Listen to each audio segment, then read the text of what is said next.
Have a look at the bloody security guard legging it down the wing. He's got some speed as well. I wonder who would win in the race, him or the Storm ball boy. Like, I actually kind of want to know. To the big wigs at Ned's, can we sort that out, please? Today on the show, we talk AFL and NRL, football, NBA, boxing, and we see the most impenetrable Stuart defense of all time. Like Manchester United's back for this season. This is $0 given.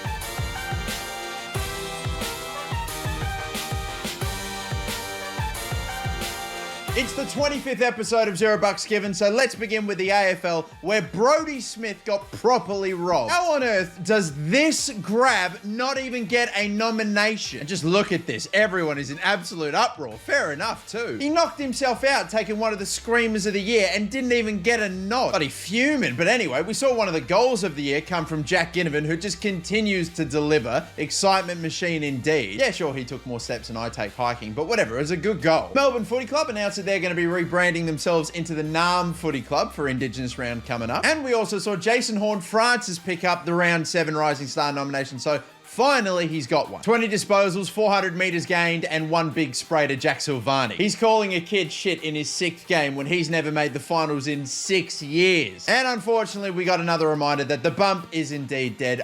Call me controversial, but I feel like that bump was within 5 metres of the ball. Hashtag free Lewis Young. It's a disgrace.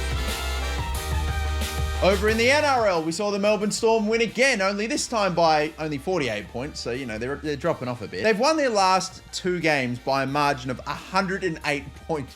What? They're just unbelievable at the moment. Even Ronald McDonald needs to come out and watch them. We saw Nathan Cleary climbing into the stands and making a special fans day, which was also beautiful footage to see. PR stunt or no, but we also saw another female pitch invader in the NRL. It's an epidemic at this moment, but we also saw another brilliant clean tackle. And I tell you what, I'll wheel it back again. Have a look at the bloody security guard legging it down the wing. He's got some speed as well. I wonder who would win in the race, him or the Storm ball boy. Like, I actually kind of want to know. To the big wigs at Ned's, can we sort that out, please?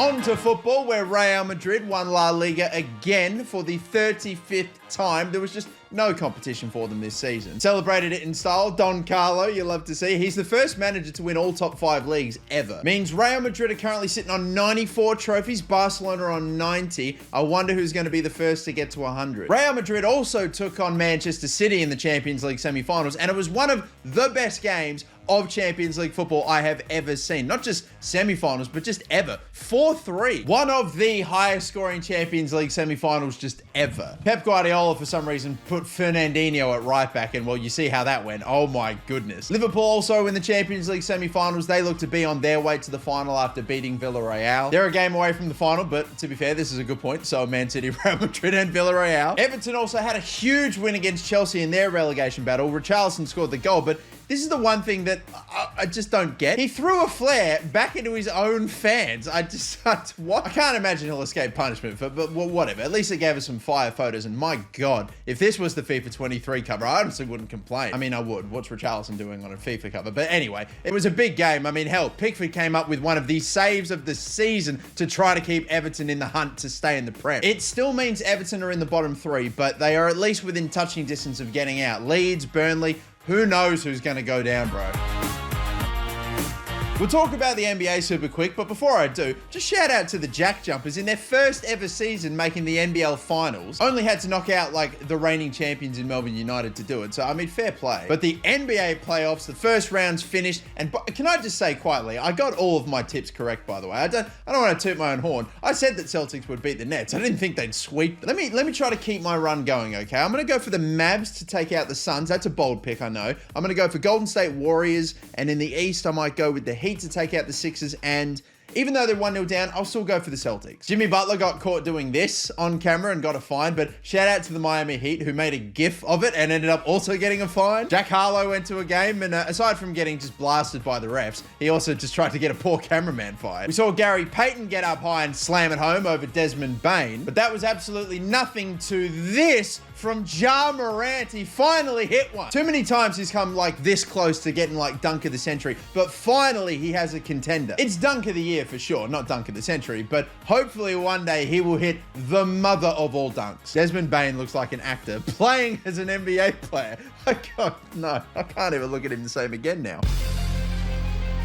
We also saw one of the greatest female bouts ever with Katie Taylor taking on Amanda Serrano. Katie Taylor did end up winning via decision, which was a little controversial. That is, at least according to, Amanda Serrano's promoter, Jake Paul. He wasn't particularly happy, and I can't imagine he would be because he and Eddie Hearn, they only had a $1 million bet on this fight. I don't know if Eddie Hearn's come to collect the check yet, but oh dear. I don't care how loaded you are. $1 million is going to hurt Eddie Hearn to Jake Paul. One whole ass million. But one thing that's really cool is that the two were caught, speaking behind the scenes about a potential Sonny Bill Williams versus Jake Paul fight here in Australia. That seems like so random, but I'd be so on board, especially if it was here. That would be sick. Will it happen? Will it not happen? We'll just have to wait and see. But it is time for the Legend of the Week, ladies and gentlemen. Every single weekend on my Twitter, I give you guys the ability to vote for your Legends of the Week. And here are your nominees. Legend of the Week noms. We have got the Millwall Security. Yeah, maybe, bro. I just want to be able to put in this little effort and still get paid. Nathan Cleary, maybe for his little gesture. Yeah, we got Ronnie O'Sullivan. He won his 7th World Snooker Championship, so the GOAT of snooker. Also, yeah, shout out to Josh Kennedy for kicking his 700 snag. An incredibly impressive feat for sure, but he did kick it in 100+ point thumping. It's not ideal, I suppose. I don't know. I don't know if I can give it to Kennedy. I think I might give it to Ronnie O'Sullivan for his record 7th World Snooker Championship. Got to recognize the GOAT of a sport here. I mean, sorry, Kennedy. Maybe at 800. I don't know. But that will do it for this one, people. We have so much to look forward to next weekend. It's going to be a belter. UFC 274, Miami Formula 1 weekend. That'll be sensational. It's going to be sweet. But anyway, that will do it for me, people. Thank you all so much for watching. Until next time, catch yous later, and bye-bye.